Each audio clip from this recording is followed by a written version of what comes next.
मैं रवि गंथोलिया और आज हम पढ़ेंगे unit second current electricity class 12 का। तो करंट इलेक्ट्रिसिटी पढ़ने से पहले हमको पुरानी बातों को थोड़ा सा रिवाइंड करना पड़ेगा, थोड़ा सा रिवाइज करना पड़ेगा। हमको आज रिवाइज कर लेते हैं थोड़ा सा। तो हम बात करेंगे सबसे पहले चार्ज के बारे में। तो हमने पढ़ा था चार्ज के बारे में कि चार्ज क्या था। चार्ज एक कैरेक्टरिस्टिक था। चार्ज एक क्या था, कैरेक्टरिस्टिक था। जब हम किसी दो मैटर को आपस में रब करते थे, जब हम दो मैटर को आपस में रब करते थे तो उन दो मैटर्स के बीच में एक फोर्स जनरेट होता था, एक कैरेक्टरिस्टिक जनरेट होता था। वो कैरेक्टरिस्टिक टेम्पररी कैरेक्टरिस्टिक था, that is called electric charge. उसके बाद हम लोगों ने पढ़ा कि चार्ज की कंडीशन क्या थी, रेस्ट में थी। अभी लास्ट यूनिट में हमने पढ़ा था चार्ज किस में था, रेस्ट कंडीशन में था। वो अपनी जगह पर रुका हुआ था, स्टेशनरी था। जब चार्ज स्टेशनरी था तो हमने उसको नाम दे दिया इलेक्ट्रोस्टैटिक। हमने बताया कि हम जो इलेक्ट्रिसिटी पढ़ रहे हैं वो है स्टैटिक इलेक्ट्रिसिटी, और वो यूनिट का नाम दे दिया हमने इलेक्ट्रोस्टैटिक। अब हम बात कर रहे हैं कि वो चार्ज मूव कराएंगे हम, वो चार्ज जो है मूव करेगा। अच्छा, चार्ज मूव कौन सा करेगा? चार्ज करेगा हमारा इलेक्ट्रॉन, क्योंकि हम जानते हैं पॉजिटिव चार्ज मूव नहीं करता है, हमेशा नेगेटिव चार्ज इलेक्ट्रॉन ही मूव करता है। तो जब एक इलेक्ट्रॉन किसी कंडक्टर में मूव करेगा तो वो क्या डेवलप करेगा? करंट डेवलप करेगा। तब वो क्या करेगा? एक वाइब्रेशन डेवलप करेगा। Then vibrations are called current, उसको हम इलेक्ट्रिक करंट बोलेंगे। और वहीं से यूनिट का नाम आया, दैट इज करंट इलेक्ट्रिसिटी।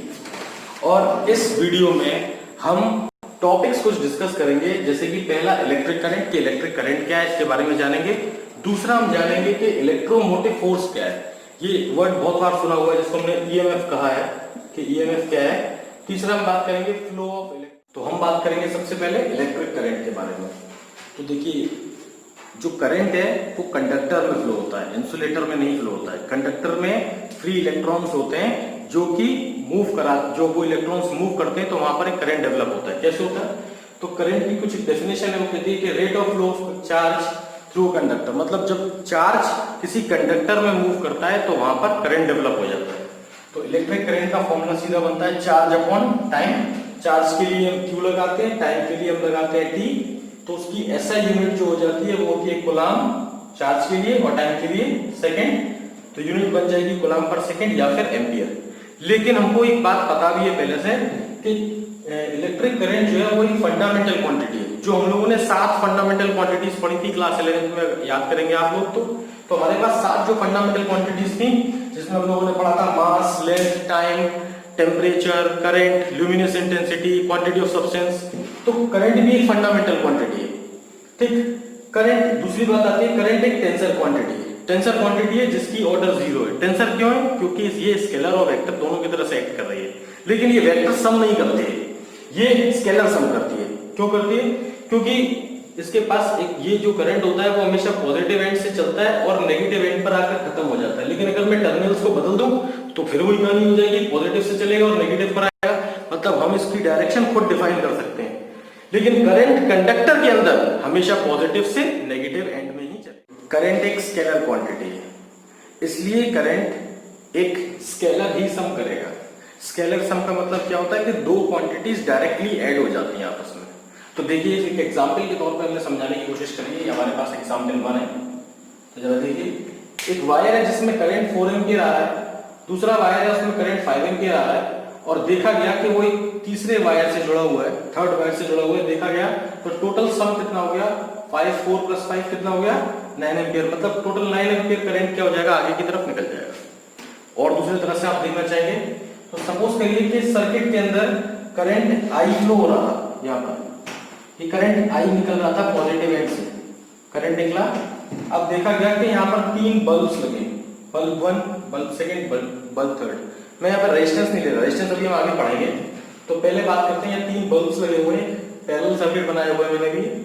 तो पहले में करंट गया, फर्स्ट में करंट चला जाता है I1, सेकंड में जाता है करंट I2 और थर्ड में जाता है करंट I3।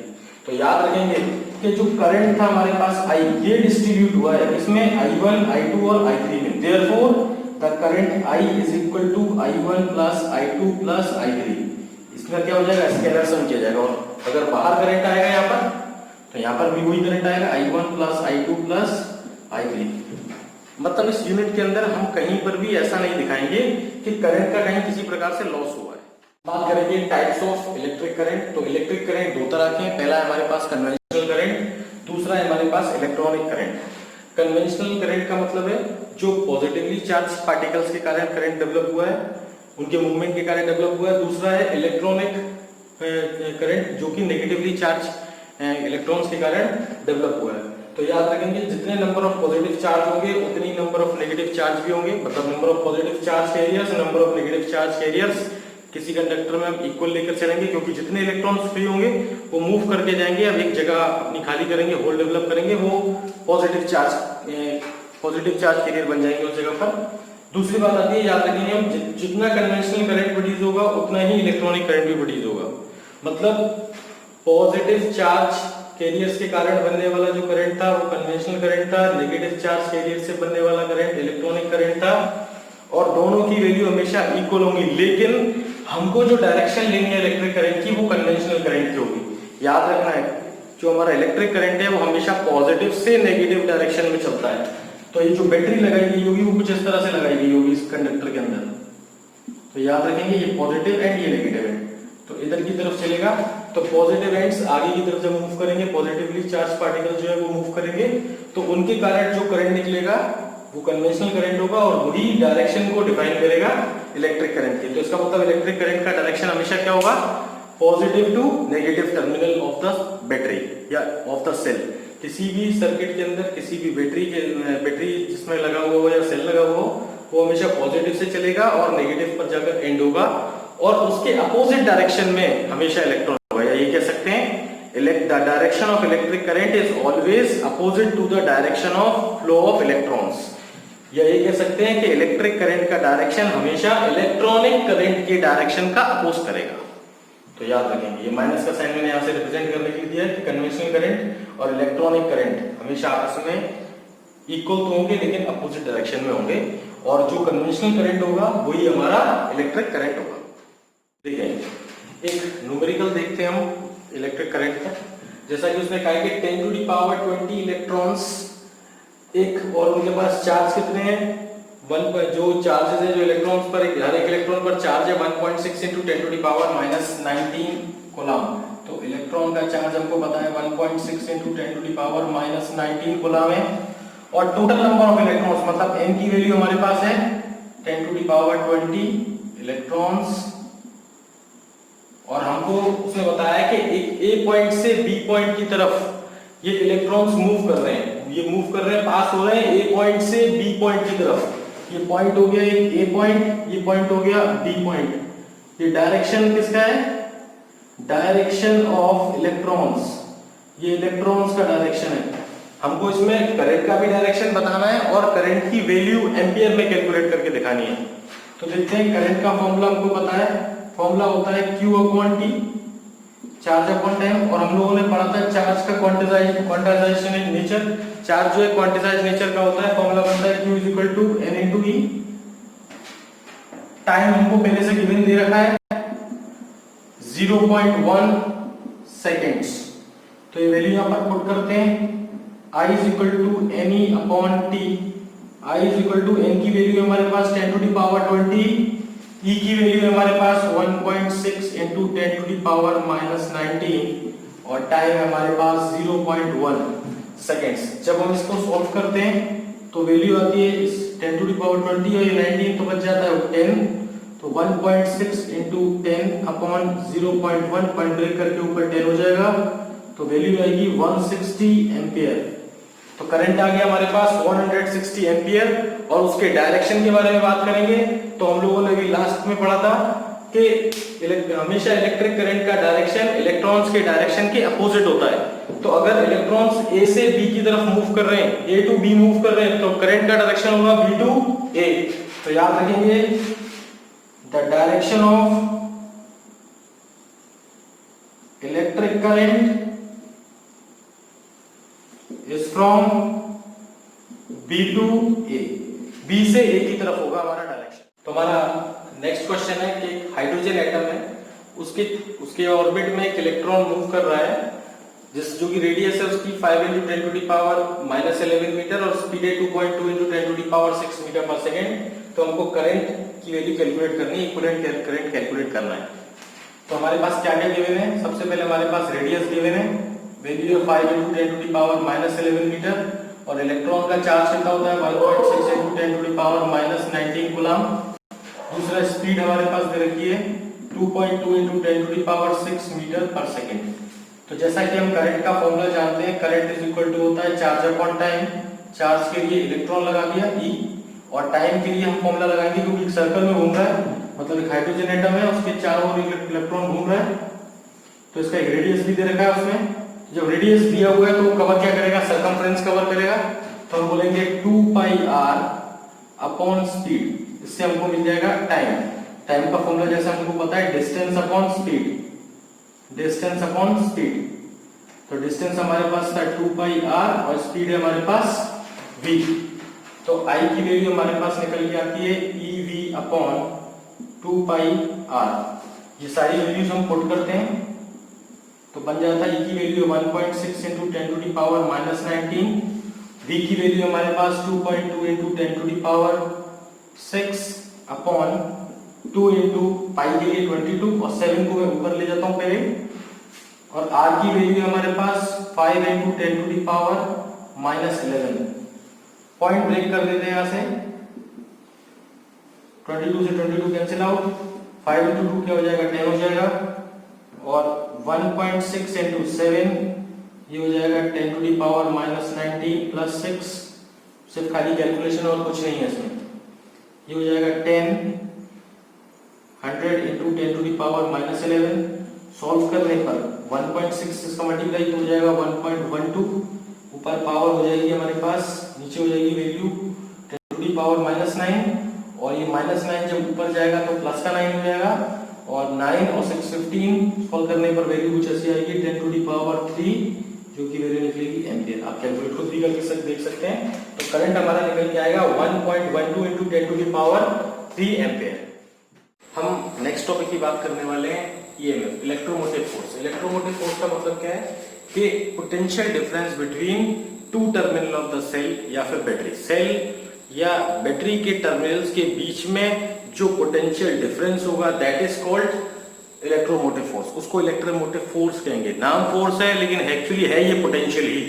तो देखते हैं EMF का फॉर्मूला क्या होता है, वर्क अपॉन चार्ज। वर्क के लिए हम क्या लगाते हैं जूल, और चार्ज के लिए लगाते हैं कूलम। तो यूनिट बन जाती है जूल पर कूलम, या फिर हम इसे बोल सकते हैं वोल्ट। तो जैसा कि हम लोगों ने पहले पढ़ा था टर्मिनल पोटेंशियल और EMF, दोनों में बहुत कम अंतर होता है। EMF जो होता है वो हमेशा सेल का होता है। कब होता है? जब सर्किट में किसी तरह का कोई करंट ड्रॉ नहीं होगा। जब हम उस सेल को किसी सर्किट में नहीं लगाएंगे तो जो सेल के पास वैल्यू होगी, जो पोटेंशियल होगा, that is called its EMF, electromotive force. लेकिन जब उसी सेल को हम किसी सर्किट में लगा देंगे तो वो सर्किट में किसी टर्मिनल्स के बीच में एक पोटेंशियल जनरेट करेगा, that is called terminal potential या फिर पोटेंशियल डिफरेंस। तो देखिए ना, एक हमारे पास ओपन सर्किट है, एक सेल लगा हुआ है यहाँ पर, ये रेजिस्टेंस है, सर्किट ओपन है। तो इस कंडीशन में ये सेल जो है वो ड्रॉ कर रहा है EMF। इस सेल के पास इस वक्त क्या है, EMF है।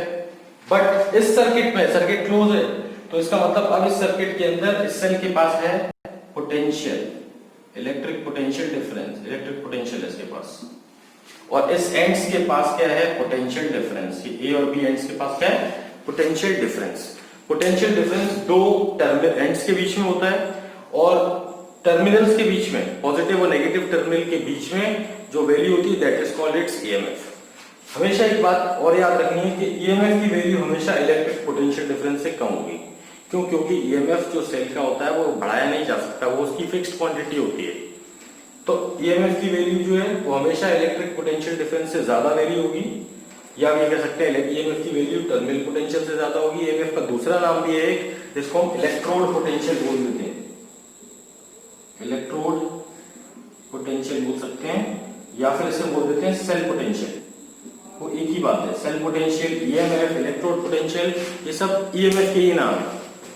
तो सर्किट के अंदर जब भी हम EMF की बात करेंगे तो बात हमेशा याद रखेंगे कि वहां पर सर्किट क्या होगा, क्लोज ओपन कंडीशन में होगा, और जहां पर हम इलेक्ट्रिक पोटेंशियल डिफरेंस की बात कर रहे होंगे वहां पर सर्किट हमेशा क्लोज होगा। दोनों में बहुत छोटा ही अंतर है, दोनों की यूनिट सेम है, वोल्ट दोनों की यूनिट है। नेक्स्ट हम बात करने वाले हैं फ्लो ऑफ इलेक्ट्रॉन्स के बारे में। देखिए जरा,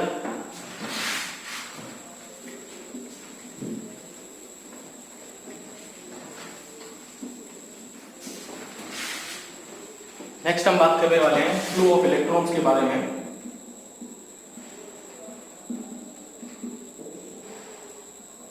कि इलेक्ट्रॉन्स का फ्लो कैसे होता है सर्किट के अंदर, ये कैसे पता चलेगा। तो इसके लिए क्या करते हैं हम कि एक हमने एक कंडक्टर लिया, जैसा कि हम सब जानते हैं कि हमेशा एक कंडक्टर के पास ही फ्री इलेक्ट्रॉन्स होते हैं, और इस सर्किट में हमने क्या लगा दिया, एक सेल या फिर एक बैटरी लगा दिया, ये कंडक्टर ले लिया। इसके पास कुछ फ्री इलेक्ट्रॉन्स होंगे, ये फ्री इलेक्ट्रॉन्स है इसके पास। एक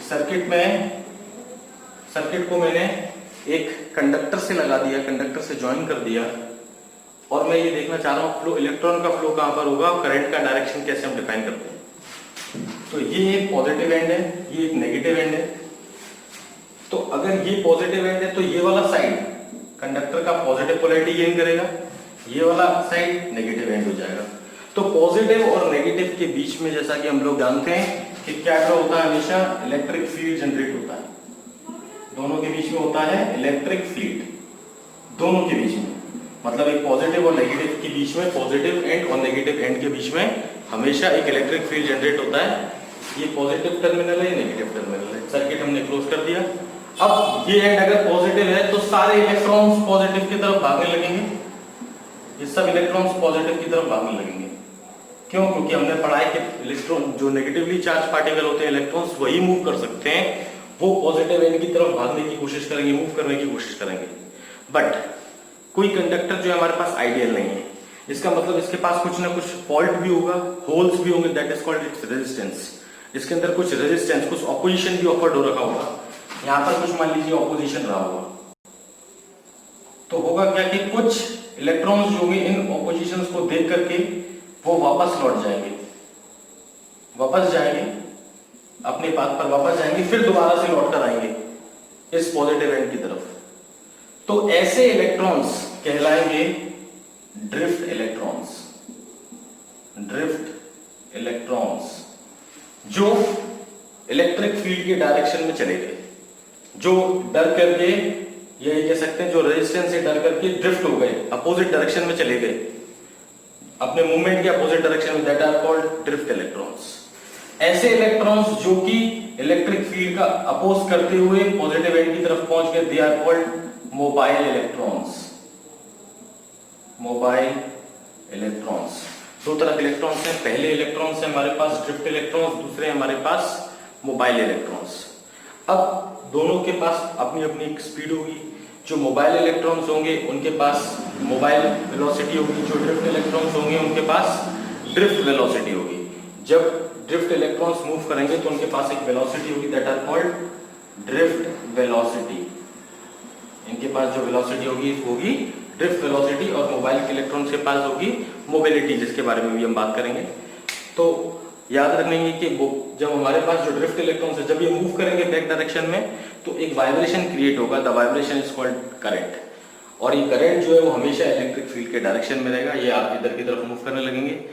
किसी भी कंडक्टर में जब ये इलेक्ट्रॉन्स एक डायरेक्शन में मूव करने लगेंगे, अब एक अपोजिट डायरेक्शन में मूव करने लगेंगे, ऐसे इलेक्ट्रिक फील्ड के डायरेक्शन में जब मूव करेंगे तो क्या होगा, वहां पर एक वाइब्रेशन क्रिएट होगा, the vibration is called electric current. तो हमको बात समझ में आ गई कि इलेक्ट्रॉन्स का चार्ज, नेगेटिवली चार्ज इलेक्ट्रॉन्स का फ्लो इधर है, तो चार्ज करंट का फ्लो किधर होगा, इसके अपोजिट डायरेक्शन में, जैसा कि अभी हमने पढ़ा था। तो हमेशा याद रखेंगे डायरेक्शन ऑफ इलेक्ट्रिक चार्ज या electric current is always opposite to the direction of